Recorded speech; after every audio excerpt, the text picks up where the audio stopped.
Welcome back. Now more from our utopia. Why do longtime locals resist change? One reason could be fear of the unknown. Another could be a strong connection to the old way, the way things used to be.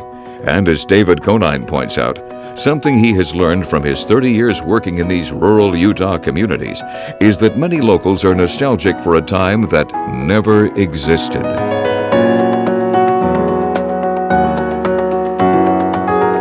An economic analysis of the town of Escalante demonstrates that this community is better off than any time in history. And that is a result of the designation of Grand Staircase-Escalante National Monument. Reasonable people can conclude that the designation of Bears Ears National Monument will have the same results.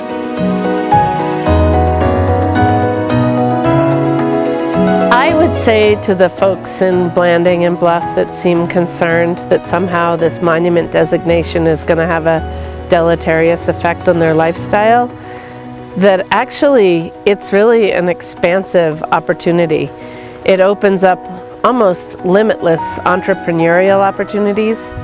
I think it's really important to say that the Bears Ears is the most important monument to try to protect right now, because if it falls, then Grand Staircase-Escalante National Monument will be next. Change is the only constant, and trying to resist a changing world is akin to trying to stop the Earth from rotating.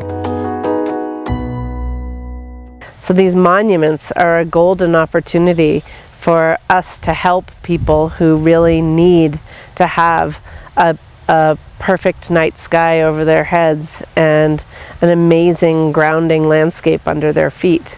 We can offer this to our fellow humans and to their children, and we should be protecting these lands not only for our purposes, but really for all the generations to come, because wild Utah is absolutely irreplaceable. There's nothing like this landscape anywhere else in the world, which is why people come here from everywhere to try to be inspired and healed and rejuvenated by what this landscape has to offer.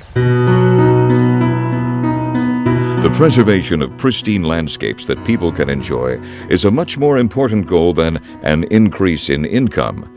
And although this story has focused on the economic benefit of national monument designations, the real benefit is when people experience unmolested wilderness. But there is a flip side to the growth in local economies and increased visitor numbers. Like quantum mechanics teaches, by observing something, it changes that thing. Hopefully, more people visiting national monuments won't change these places. The upside to increased visitation is that when people experience the beauty and majesty of a place, they are more likely to care for its conservation. And that's where you, the person watching this, comes in. Do your part. It's very effective to advance the cause of establishing and maintaining national monuments by staying in contact with your elected officials. Our congressional delegation, the Secretary Zinke from Department of Interior ought to be hearing from people.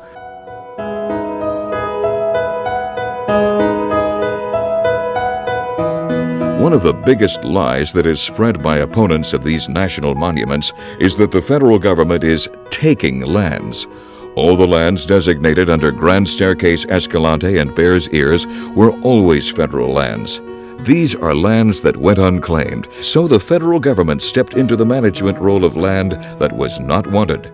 So anytime someone says that they want this land back, remind them that it was never theirs, or remind them that it's all of ours.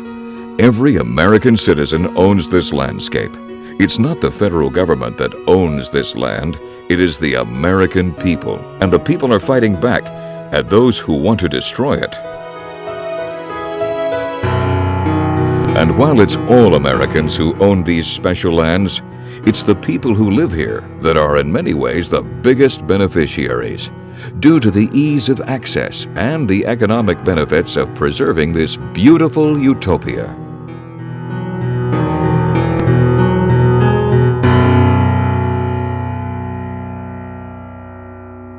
As the fight over shrinking Grand Staircase-Escalante winds its way through the courts, we'd like to thank those organizations who are funding and providing the legal expertise to keep our wild places wild. Led by the Natural Resources Defense Council, the 11 plaintiffs include the Wilderness Society, the Southern Utah Wilderness Alliance, and the Sierra Club. Please support them. And please visit our website if you've missed any past episodes at utopiatvseries.com. And remember, we don't inherit the earth from our parents. We borrow it from our children.